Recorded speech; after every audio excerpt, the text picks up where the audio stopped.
Hello student, मैं आप सबको आज क्लास 10th का चैप्टर नंबर 4 मैथ का द्विघात समीकरण जो लेसन है उसके बारे में मैं बताने वाला हूँ। तो चलिए हम सब जानते हैं कि द्विघात समीकरण किसे कहते हैं। तो स्टार देकर लिखेंगे द्विघात समीकरण।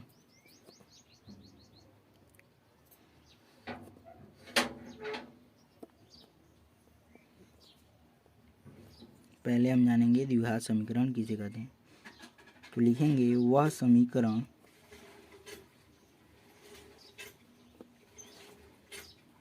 जिसमें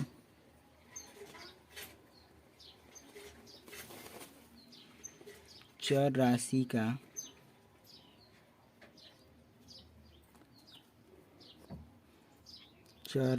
का अधिकतम घात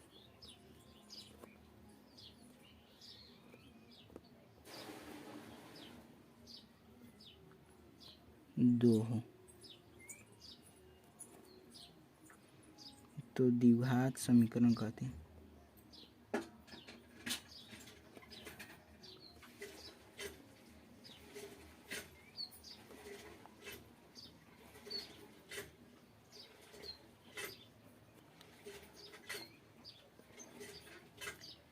तो उसे अर्थात वह समीकरण जिसमें चर राशि का अधिकतम घात कितना हो 2 हो तो उसे द्विघात समीकरण कहते हैं। चर राशि का मतलब ABCD का जितना भी लेटर है उसे हम चर राशि कहते हैं। अब हम इसके उदाहरण को देखते हैं। उदाहरण हमारा हो जाएगा x² प्लस 5x प्लस 6 = 0। दूसरा हम उदाहरण ले सकते हैं 3x² प्लस 4x, यहाँ पर हम लिख सकते हैं 6 = 0। अब द्विघात समीकरण के बारे में हम लोग जान गए। अब इसके बारे में हम आगे बढ़ते हैं। इसके व्यापक रूप के बारे में हम जानते हैं। फिर स्टार देकर लिखेंगे, चाहे हम तीर का निशान दे देंगे। लिखेंगे द्विघात समीकरण का व्यापक रूप अर्थात द्विघात समीकरण कैसा होता है। तो द्विघात समीकरण का व्यापक रूप ax² plus bx plus c = 0। इसके रूप में हमारा जो द्विघात समीकरण है वो रहता है, जहाँ a ≠ 0 अर्थात a का मान 0 नहीं होना चाहिए। यदि यहाँ पर ये का मान 0 हो जाएगा तो हमारा x² भी 0 हो जाएगा, जिसके वजह से ये पूरा समीकरण द्विघात समीकरण नहीं रह पाएगा। और जो हमारा a, b और c होता है ये हमारा रियल नंबर होता है, बिलोंग्स टू रियल नंबर। अब आगे हम मूल के बारे में जानेंगे, जिसे हम शून्य कहते। तो देखिए, जिस समीकरण का जितना अधिकतम घात होगा उसके उतने ही मूल होते हैं। पहले हम जान लेते हैं मूल किसे कहते हैं। तो स्टार देकर लिखेंगे मूल।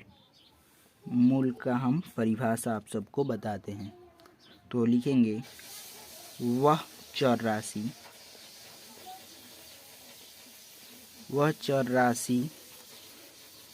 का मान जो समीकरण में रखने पर समीकरण को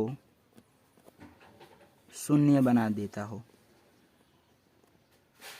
शून्य बना देता हो उसे मूल या शून्यक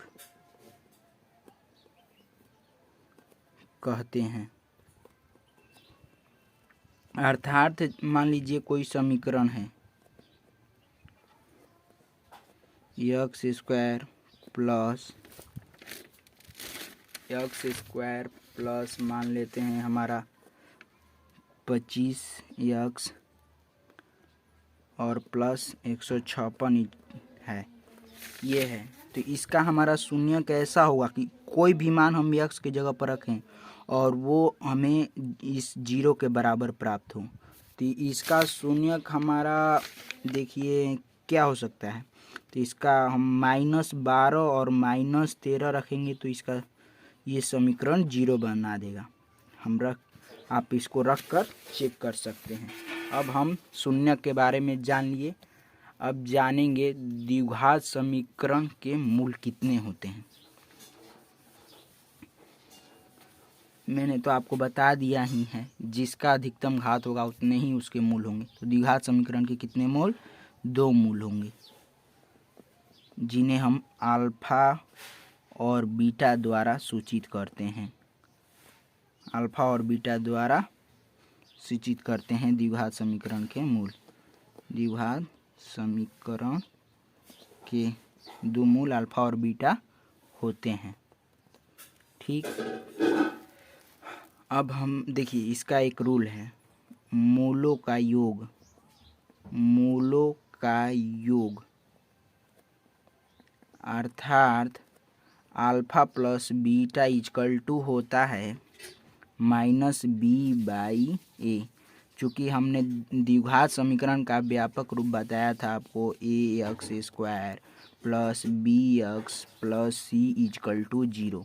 यहीं से हमारा ये सूत्र बनता है। ये b आ जाता है माइनस में और a यहाँ पर आ जाता है। अब एक और होता है मूलों का गुणनफल,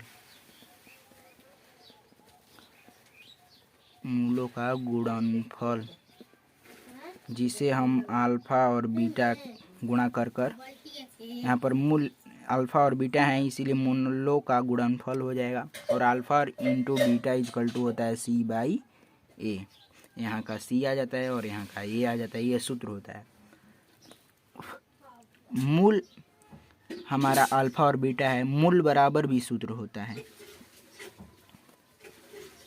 मूल जिसे हम x का मान कहते हैं, या इसी को हम अल्फा भी कह सकते हैं या बीटा भी, क्योंकि हमारा मूल है ये। देखिए इसके बराबर सूत्र होता है हमारा -b plus minus over root b² - 4ac बट्टे में आ जाता है हमारा 2a।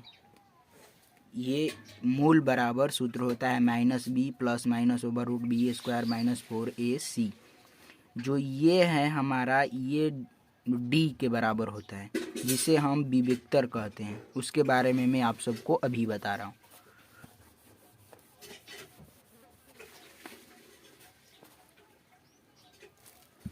चलिए विविक्तर के बारे में हम जानते हैं।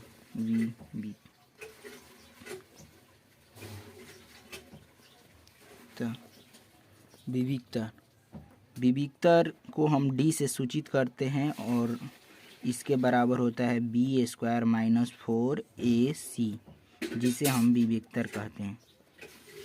इसमें देखिए विविक्तर में कंडीशन होता है। एक पहला नंबर कंडीशन, यदि d का मान 0 से छोटा हो तो हमारा जो मूल होता है वो वास्तविक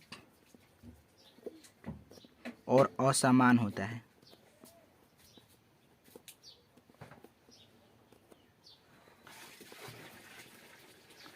दूसरा नंबर कंडीशन, यदि d का मान 0 के बराबर हो तो मूल तो वास्तविक होगा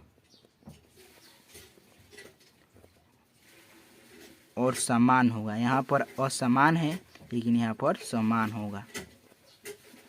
ठीक, अब चलते हैं कंडीशन नंबर 3, जिसमें हमारा d छोटा हो गया 0 से माइनस में, तो हमारा मूल का कोई अस्तित्व नहीं होता है।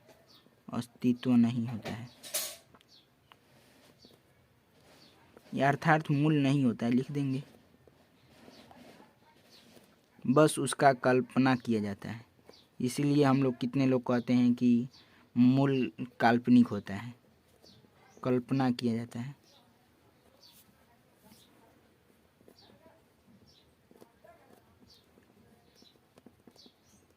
ठीक, अब इसके बारे में हम जान गए। अब आगे हम लोग देखते हैं कि द्विघात समीकरण को किस प्रकार से हल करते हैं।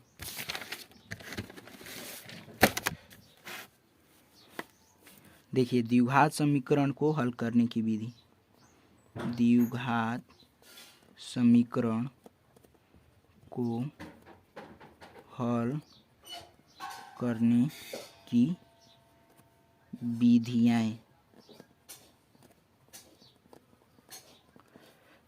तो द्विघात समीकरण को हल करने की विधियाँ 3 होती हैं, जिसमें पहला नंबर गुणनखंड विधि, गुणनखंड विधि, दूसरा नंबर सूत्र विधि,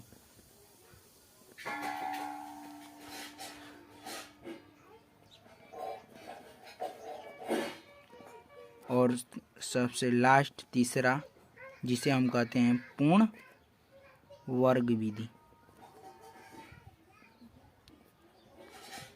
हमारे द्विघात समीकरण को हल करने की ये 3 विधियाँ होती हैं। अब हम द्विघात समीकरण में कुछ इम्पोर्टेंट बातों को हम गौर करेंगे, जिसे हम नोट डाउन करेंगे। ठीक है, जिसमें पहला हमारा है, लिखेंगे, यदि द्विघात समीकरण के मूल दिए हों तो हम द्विघात समीकरण को कैसे लिखते हैं। मान लीजिए हमारा द्विघात समीकरण का मूल दिया है अल्फा और बीटा, और कोई कह दे कि आप इसके द्विघात समीकरण को बता सकते हैं, तो बिल्कुल बता सकते हैं। उसका सूत्र होता है, द्विघात समीकरण का सूत्र होता है, इक्वल टू कर लिखेंगे, x square minus alpha plus beta into x plus alpha into beta equal to 0। यहाँ पर मूलों का योग कर देंगे और यहाँ पर मूलों का गुणनफल कर देंगे और हमारा द्विघात समीकरण प्राप्त हो जाएगा। ठीक, समझ गए। अब दूसरा नंबर कंडीशन हम देखते हैं। दूसरा नंबर यही कहता है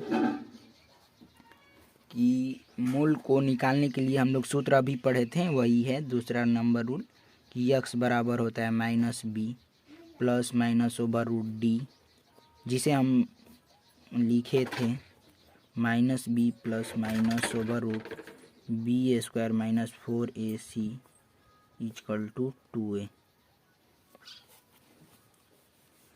अब आगे दो महत्वपूर्ण तीसरा नंबर नोट, जिसमें यदि हमारा एक मूल दिया हो, मान लीजिए एक मूल दिया है हमारा p प्लस आई क्यू के रूप में, तो दूसरा मूल अपने आप हो जाएगा इसका दूसरा मूल p minus I Q.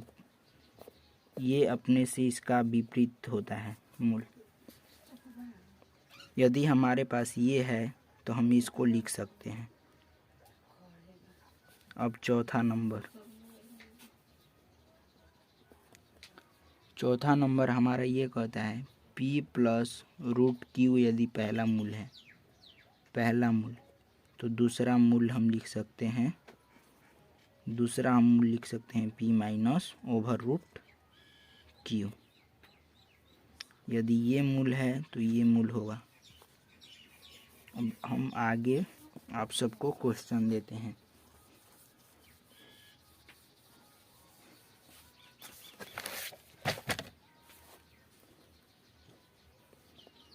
Question, मान लीजिए यहाँ पर एक्स स्क्वायर प्लस, यहाँ पर क्या ले लें, मान लीजिए 25 एक्स है और प्लस एक 5 6 है इजकल टू 0। ये गुणनखंड विधि से हमें सॉल्व करना है। तो यहाँ पर क्या है, कुछ नहीं है, एक है, तो इसको हम इसमें गुणा करेंगे। कितना आ रहा है, गुणा करने पर 156 है। तो अब इसको हम हल करेंगे।